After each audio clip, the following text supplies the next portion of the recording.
vous allez bien, que vous passez une bonne semaine, que vous faites des bonnes lectures comme d'habitude. Je vous retrouve aujourd'hui pour mon petit bilan de lecture du mois de... Attendez, parce que là, je préviens, je suis malade. Je pense que ça se voit parce que j'ai une tête à aller se cacher au fond de son lit. J'ai le nez bouché, donc je pense que ça va s'entendre aussi malheureusement. Et du coup, mon cerveau, il est en mode...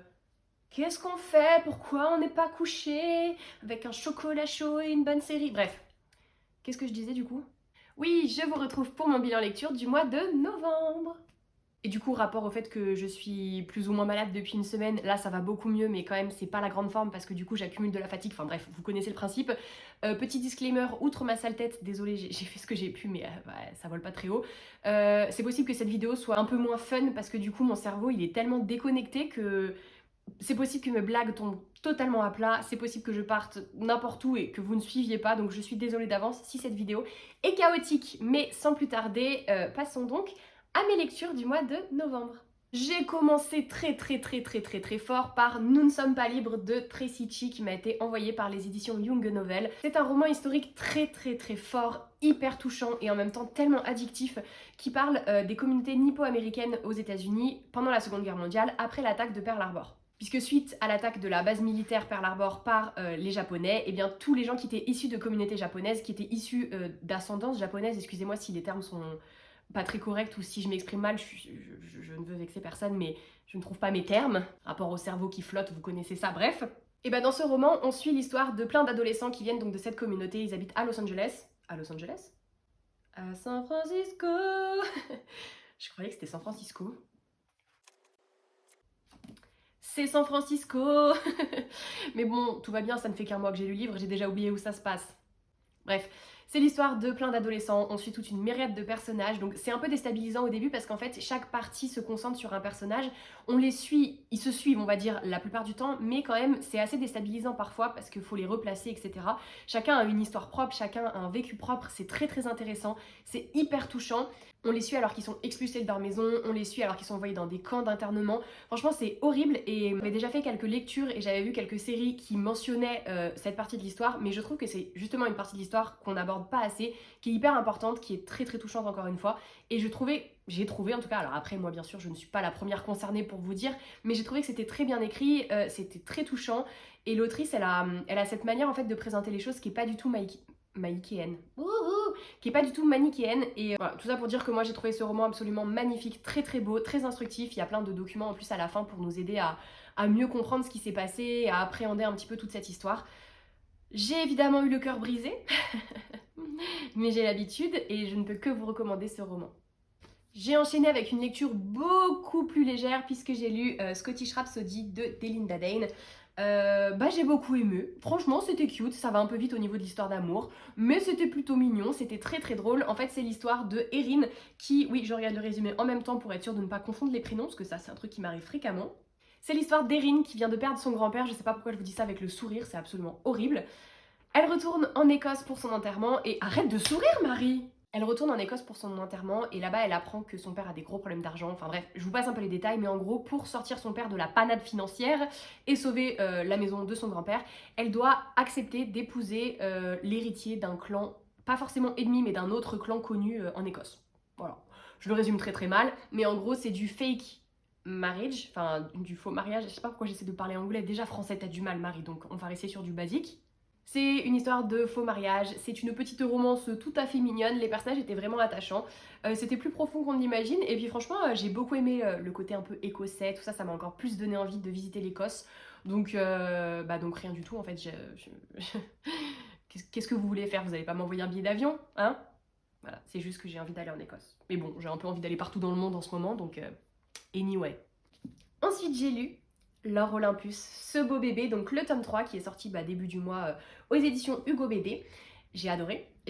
Alors le premier tome j'avais déjà adoré, le deuxième tome j'avais beaucoup aimé, mais je trouvais qu'on était un petit peu ralenti au niveau de l'intrigue, même la construction des personnages, tout ça, j'avais l'impression que c'était plus pour un peu planter le décor et que ça ralentissait le rythme. Mais là j'ai retrouvé tout ce que j'avais aimé, il y a de l'humour, il y a de la cutitude à gogo, les dessins sont trop beaux, j'ai l'impression vraiment qu'on avance dans l'histoire, donc je suis contente pour ce que ça vaut. Et évidemment, maintenant, j'ai hâte de lire la suite, sachant que c'est assez bizarre parce que je les avais lus sur Webtoon il y a très très très longtemps et j'arrive pas à me souvenir si j'avais déjà lu ça ou pas. Je pense que oui parce que j'avais lu énormément, mais je ne me souviens pas de ça. Donc écoutez, tant mieux, c'est une redécouverte et ça fait toujours plaisir. Bon après je suis un peu deg parce que j'ai acheté, on a reçu 40 000 exemplaires en librairie, mais moi il a fallu que j'achète le seul qui part en cacahuète on va dire. Les pages se décollent. Mais bon, c'est pas très grave, c'est faux. Mon cœur saigne. Suite à ça, j'ai lu Des crocodiles sur le bitume de Diane Frachon, qui m'a été gentiment envoyée par l'autrice. C'était une très jolie découverte. C'est l'histoire d'Adèle qui a une vie de travail assez, j'allais dire successful, parce qu'apparemment mon cerveau veut que je parle anglais, alors que je ne sais pas faire ça. Elle a une vie professionnelle assez réussie, elle est plutôt heureuse, voilà, elle vivote on va dire, et du coup un jour elle décide pas de tout plaquer, mais de prendre un van, de se tirer, et en fait elle va essayer de réaliser son rêve de prendre plein de photos pour faire une expo photo. Et en fait au fil des endroits où elle s'arrête pour faire ses photos, elle va rencontrer plein de gens différents, elle va apprendre plein de choses sur elle, sur les gens qui l'entourent, sur ce qu'elle veut vraiment. C'est un peu dans la veine, vous savez, des romans de développement personnel qu'on voit beaucoup en ce moment, et si moi habituellement c'est pas forcément ma came, j'ai trouvé que celui-ci était très bien fait, il y a beaucoup d'humour, des situations assez cocasses, et voilà, j'ai trouvé que c'était un très très beau roman avec une belle morale à la fin. J'ai enchaîné avec ma lecture de La petite librairie de Riverside Drive, je crois que c'est ça le titre. Je ne peux pas vous le montrer parce que je l'ai déjà prêté à ma maman parce que j'ai adoré et je suis sûre qu'elle va adorer aussi. C'est l'histoire d'une jeune femme qui n'a jamais connu sa tante puisque apparemment sa mère et elle se sont disputées quand elles étaient très jeunes et elles n'ont plus jamais eu de contact. Sauf que quand sa tante meurt, elle lui lègue sa librairie en Angleterre et du coup elle décide d'aller voir quand même ce qui se passe dans cette librairie. Elle va découvrir qu'elle est au bord de la faillite, elle va essayer de la sauver et en fait en faisant ça, elle va un petit peu fouiller dans les affaires de sa tante, elle va essayer de comprendre ce qui s'est passé entre elle et sa mère qui depuis est décédée. Et elle va apprendre plein de choses évidemment. Donc on a deux temporalités dans l'histoire, on a l'histoire des deux sœurs, donc de la mère et de la tante quand elles étaient jeunes, quand elles sont arrivées en Angleterre. Elles étaient proches, qu'est-ce qui s'est passé, pourquoi elles se sont brouillées, etc. Et l'histoire du coup de la femme, oui je l'appelle la femme parce que j'ai oublié son prénom, qui elle reprend la librairie et qui s'installe, tisse des liens avec les personnes qui travaillent ici, avec les gens du quartier, etc. C'était hyper beau, c'était très très prenant, c'est un gros livre mais quand même le début est un peu lent mais après une fois qu'on est lancé, en fait il y a les histoires de famille, il y a les secrets, il y a les plot twists, il y a un petit peu les relations entre les personnages qui s'installent et c'est impossible de le lâcher, j'ai beaucoup aimé. Et en plus bien sûr il y a ce côté ambiance librairie qui est juste incroyable, donc vraiment j'ai beaucoup aimé. Et devinez quoi, ça m'a donné envie d'aller à Londres. Donc en fait la meuf, elle lit pour s'évader, mais le fait de s'évader à travers les livres lui donne envie de s'évader physiquement, donc on n'est pas sorti là, budgétairement parlant ça va pas le faire. Je me suis un peu éloignée du sujet mais bref, j'ai beaucoup aimé ce roman. Après ça, et en partenariat avec les éditions Cotoon, j'ai lu Let's Play, un webtoon qui vient de sortir du coup en version papier. Et les gars, j'ai adoré, mais vraiment coup de cœur. J'ai été embarquée par l'histoire. Alors bien sûr c'est court, c'est un webtoon, c'est un peu comme un manga mais en couleur et voilà, le format est un peu plus grand. Là j'entends tous les gens qui sont passionnés de manga et de webtoon qui hurlent derrière leur écran parce que je fais des amalgames. Ça n'a rien à voir, je suis désolée. Je suis une novice, pardonnez-moi. Je suis effectivement une novice, mais ça ne m'a pas empêché d'adorer ce webtoon. Il est vraiment cool. Ça parle de Sam, qui est donc une jeune femme qui est passionnée de jeux vidéo depuis qu'elle est toute petite. Et elle a ce rêve de créer son propre jeu vidéo sur une plateforme libre d'accès où tout le monde peut voir. Elle y arrive. Elle lance son jeu. Au début ça se passe très très bien, les retours sont plutôt bons et un jour il y a un streamer très influent qui va tester le jeu, il va rien comprendre à comment ça se passe, il va faire une critique du coup plus ou moins négative et là c'est la fin pour Sam parce que ses notes baissent, elle voit en fait son rêve devenir un cauchemar et pour couronner le tout, elle sort de chez elle et qui elle voit en face ? Le streamer influent qui est donc son nouveau voisin. Donc elle est forcée de le voir carrément tous les jours. Lui, il est un petit peu ignorant de tout ça. Donc enfin bref, il y a plein de situations hyper drôles, mais aussi très très mignonnes. Et le premier tome est assez introductif, mais il se passe déjà quand même pas mal de choses. Et surtout, j'ai très très hâte de voir la suite parce que je pense que ça promet des choses. Wouhou! Je vous en ai déjà suffisamment parlé, je pense, sur Instagram, sur TikTok, parce que j'ai fait plein de vidéos autour. Mais j'ai adoré, et du coup, j'étais très contente de pouvoir le découvrir. Et évidemment, je vous le conseille à 1000%.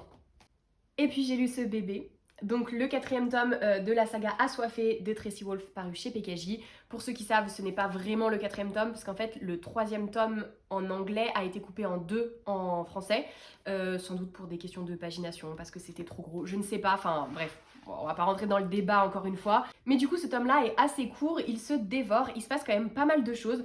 J'avais un peu peur justement que parce que ce soit un tome coupé, bah on se fasse un peu chier en fait. Mais pas du tout, c'était mal connaître l'autrice. Il y a toujours plus de rebondissements, il y a toujours plus de clichés aussi, on va pas se le cacher. Mais étonnamment, c'est toujours aussi accrocheur. Je vais pas vous faire un résumé parce que du coup, je veux pas vous spoiler, mais grosso modo, c'est l'histoire de Grace qui, à la mort de ses parents, va avoir sa vie totalement bouleversée. Il y a des créatures surnaturelles. Il y a de l'amour à gogo, il y a de la punchline, il y a de l'humour, il y a des rebondissements. C'est hyper original, bref, c'est une pépite. Et je vous conseille la saga vraiment, vraiment. Maintenant, moi, j'ai hâte d'avoir la suite. Je dis ça à chaque fois que je finis un tome, mais c'est vrai que c'est méga addictif. Nouvelle beauté, nouvelle lecture. Tadam! Je chante déjà hyper mal en temps normal, mais avec ma voix pétée, ça ne le fait pas du tout. Bref, j'ai lu Comment le prince Cardan en est venu à détester les histoires. Il faut quand même que je vous montre puisque c'est de toute beauté. Sublime. Et attendez, parce qu'à l'intérieur, il y a aussi pas mal d'illustrations. Vous voyez, il y a plein de chapitres. Les entrées de chapitres sont comme ça. J'espère que je suis cadrée. Et c'est très très beau.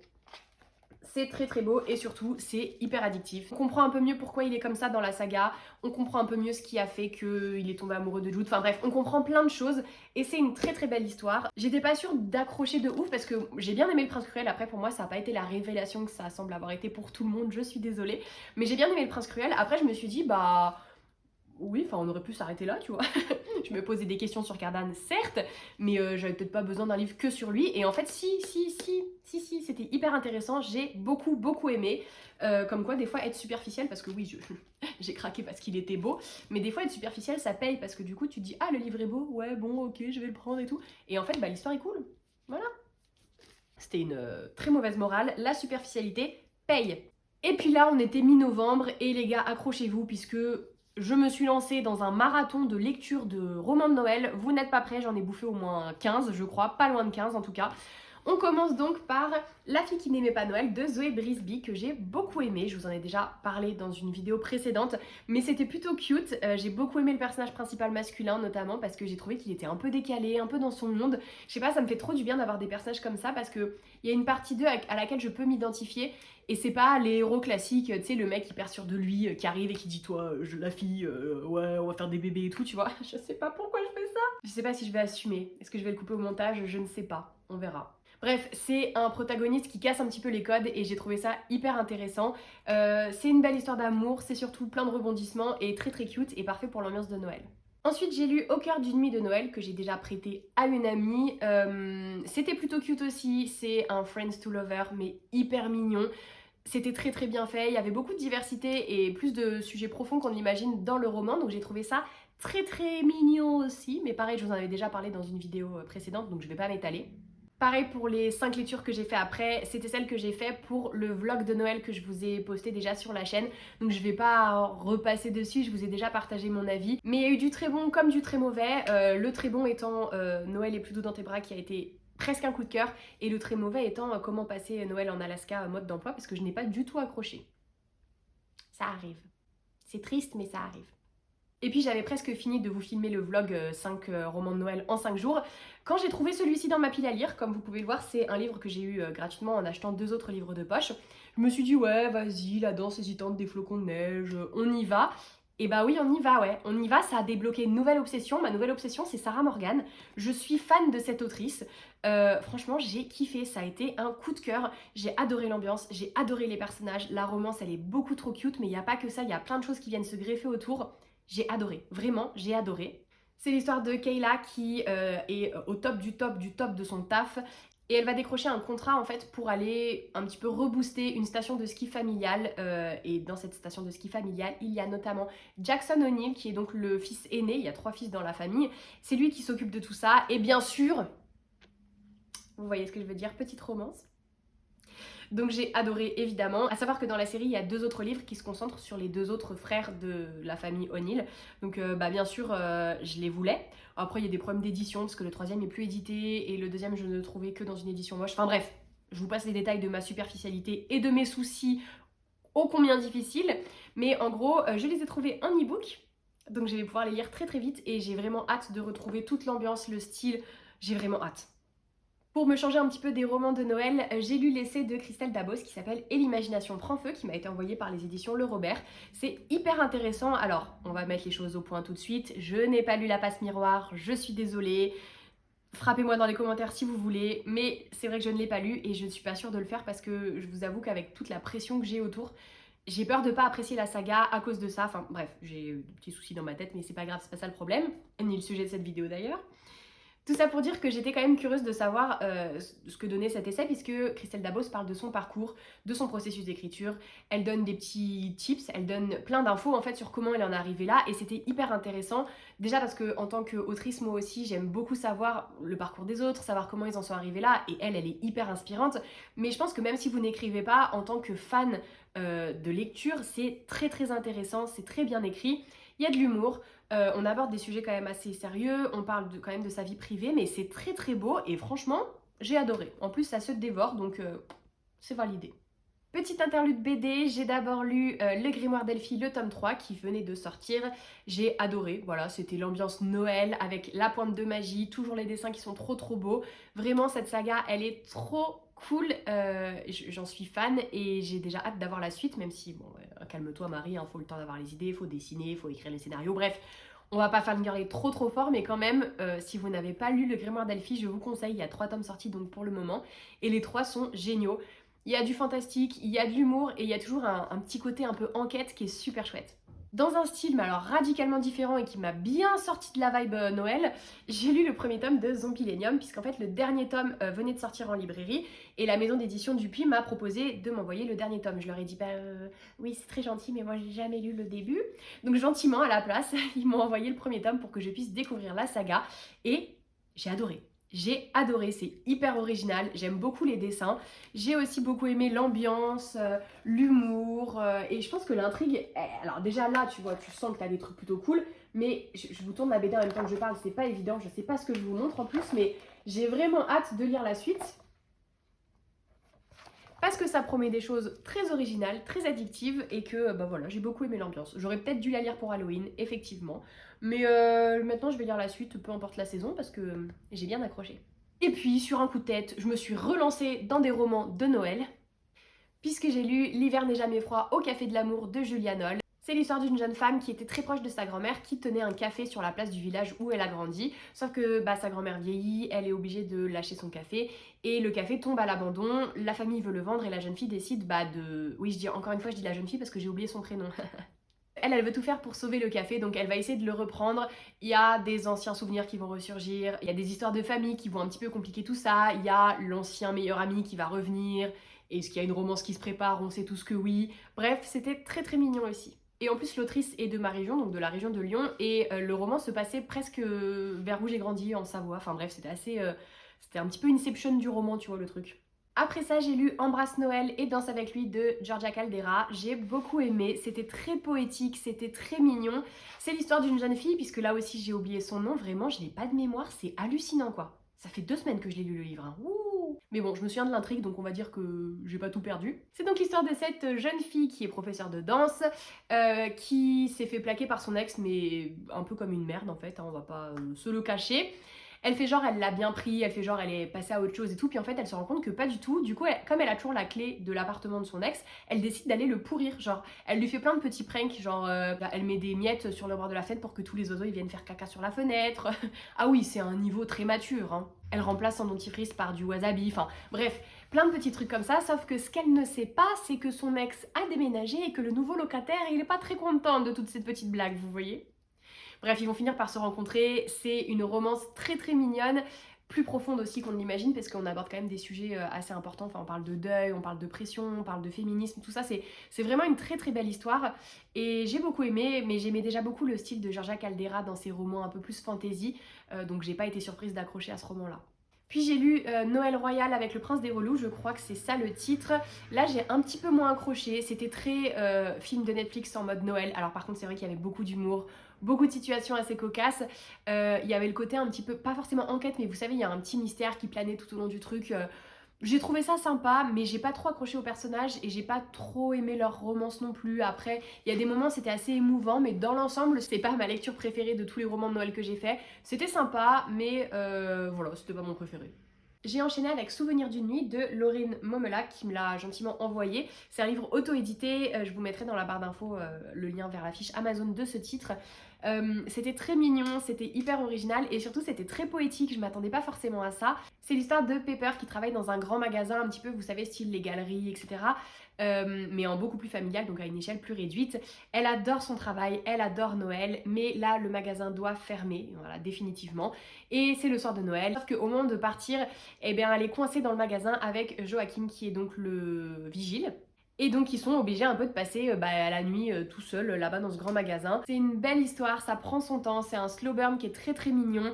On voit venir des choses évidemment, mais ça n'empêche pas de prendre beaucoup de plaisir à découvrir Pepper et Joachim. Et j'ai pris beaucoup de plaisir moi aussi à lire ce roman.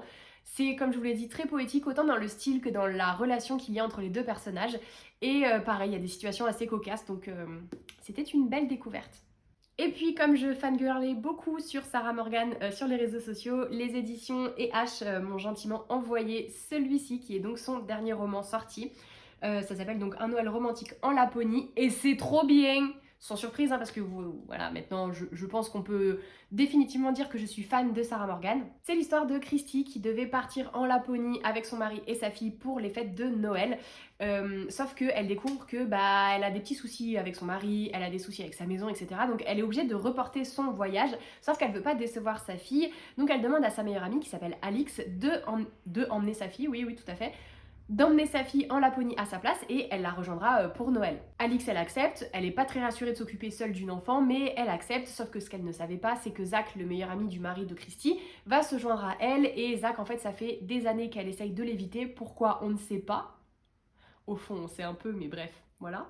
Donc on suit d'un côté Zach, Alix et Holly, donc la fille de Christy, et de l'autre côté Christy et Seb, son mari. À chaque fois il y a les histoires d'un côté de couple, les secrets, les non-dits, les mensonges, etc. Vraiment c'est hyper addictif, c'est très très beau et en plus vraiment, voilà, je sais que je l'ai déjà dit beaucoup dans cette vidéo mais ça m'a trop donné envie d'aller en Laponie. En fait je pense que je vais me faire un petit circuit, je vais commencer par Londres, après je monte en Écosse, zou la Laponie et vous ne me revoyez pas avant au moins 6 mois. Le rêve, bref. Enfin, le rêve, le voyage, hein, pas le rêve, vous me revoyez pas pendant 6 mois, encore que peut-être c'est un rêve pour vous, je ne sais pas, mais... Revenons donc à Noël romantique en Laponie. J'ai adoré l'ambiance, j'ai adoré les personnages, j'ai adoré la romance, j'ai adoré les messages qui étaient faits passer, j'ai adoré les personnages, je l'ai déjà dit. J'ai tout adoré. Je pense que certains trouveront ça un peu lent parce qu'il y a beaucoup de dialogues de personnages, alors soit qui font des échanges un peu sarcastiques, soit qui posent vraiment les bases en mode ça se pose des questions pour être sûr que tu ressens ça, etc. Je sais que ça dérange certaines personnes, mais moi je trouve que ça contribue à l'ambiance, ça contribue à te faire rentrer dans l'esprit des personnages et j'ai beaucoup aimé. J'ai ensuite lu Le livre des rêves interdits de David Farr. C'est un roman hyper original, assez jeunesse, mais très très bien fait, qui parle d'un pays qui a été totalement bouleversé par l'arrivée d'un dictateur qui a interdit plein de choses, notamment aux enfants de jouer, et au livre d'être lu, puisque ça donne des idées en tête, et lui, il veut rester au pouvoir. Comme tous les dictateurs un peu, tu connais. Et là, c'est l'histoire de Rachel et Robert. Leur père, en fait, est bibliothécaire et un jour, il va leur montrer un livre qui s'appelle Le livre des rêves interdits. Un livre que, selon lui, il faut absolument protéger et qui ne tombe pas entre les mains du dictateur. Il y a plein d'aventures qui découlent de ça. C'est une histoire de famille, c'est une histoire de courage, d'amitié, c'est une histoire de rêveur, entre guillemets. L'univers est très très original avec un peu des bases de notre monde à nous, puisqu'on parle de pays qui existent vraiment, mais avec une pointe de fantastique. Vraiment, j'ai beaucoup aimé aussi. Et je suis donc en pleine lecture de The Butterfly Assassin. Waouh, quel accent, Marie! Impressive. Un roman donc de Finn Langman qui m'a gentiment été envoyé par les éditions Brajlon. Il m'avait trop fait de l'œil quand il était arrivé en librairie. Alors pas que pour la couverture, hein, mais quand même. Ouais, ça c'est le petit mot de Stéphanie qui m'a envoyé le livre. Je le garde parce que je trouve ça trop chou. Et en plus le résumé est vraiment cool. Alors je viens à peine de le commencer donc je peux pas vous faire un résumé. À la place je vais vous lire celui qui est marqué là. Hein. Traumatisée par un programme secret pour mineurs qui fait d'elle une tueuse, Isabelle n'a qu'une envie, devenir une citoyenne lambda et se fondre dans la masse. Après s'être enfuie de chez elle, la voilà avec un nouveau nom, une nouvelle vie et une nouvelle amie. Pour la première fois de sa vie, l'espoir semble permis. Pas mal les rimes. Mais les vieilles habitudes ont la vie dure et Isabelle ne tarde pas à se trahir, attirant l'attention des guildes, les deux organisations rivales qui contrôlent la ville d'Espera. Or, une tueuse sans attache est soit un atout potentiel, soit une menace à éliminer. Le sang qu'Isabelle a sur les mains lui fera-t-il tout perdre? J'ai littéralement lu 2 pages, hein, donc je vais pas vous donner mon avis comme ça, parce que ça n'aurait aucun intérêt, mais j'ai trop hâte, il m'envoie trop des bonnes vibes, et j'ai hâte de voir si je vais autant accrocher à l'histoire que j'ai accroché à la couverture et au résumé. Et là, je me rends compte que j'ai oublié de vous parler d'un livre. Et quel livre en plus! Je ne sais pas pourquoi je l'ai oublié dans la masse de tous ces livres qui étaient présents devant moi, mais quand j'ai découvert mon obsession pour Sarah Morgan, et ben je me suis trouvé celui-ci au travail. Alors un peu bêtement, je me suis dit waouh, la couverture, ça doit se passer à Noël. Pas du tout, mais pour ma défense, on dirait quand même de la neige, non? On dirait de la neige et ils sont avec des manteaux. Mais non, en fait, ça se passe en pleine canicule en été. Donc c'était pas tout à fait la vibe Noël que je voulais, mais en tout cas j'ai adoré, adoré, adoré ce roman. C'est dans sa série Coup de foudre à Manhattan, donc pareil, il y a 3 livres. Moi évidemment j'ai commencé par le deuxième. C'est pas très grave parce que comme pour mon histoire de station de ski là avec Jackson et Kylie, c'est des tomes compagnons en fait, pas forcément des suites. Et là du coup c'est l'histoire de Frankie et Matt. Voilà, je vous en dirai même pas plus en fait. Vous savez quoi? Je vous dirai pas plus parce qu'il faut lire ce livre, parce qu'il faut lire cette série. D'ailleurs, moi je me suis acheté les 2 autres livres de la série pour pouvoir les enchaîner et j'ai kiffé. Voilà, le style de Sarah Morgan, vraiment, sa façon de créer des personnages, sa façon de créer des romances, l'ambiance qu'elle met dans ses récits, je trouve ça incroyable donc let's go. Bah voilà, on part sur un petit bilan. J'ai même pas compté combien de livres ça faisait, beaucoup, je pense, hein, quand même. Comme d'habitude, mais ils ont aucun sens. Bref, passons. Comme d'habitude, n'hésitez pas à me dire si un des livres dont j'ai parlé vous tente, si vous en avez lu un et ce que vous en avez pensé. N'hésitez pas aussi à me dire si vous avez aimé cette vidéo. Et si c'est le cas, un petit pouce, un petit abonnement, un petit commentaire, ça me fait toujours super super plaisir. En attendant, je vous fais des gros bisous. Je vous dis à très vite pour une prochaine vidéo. Bye!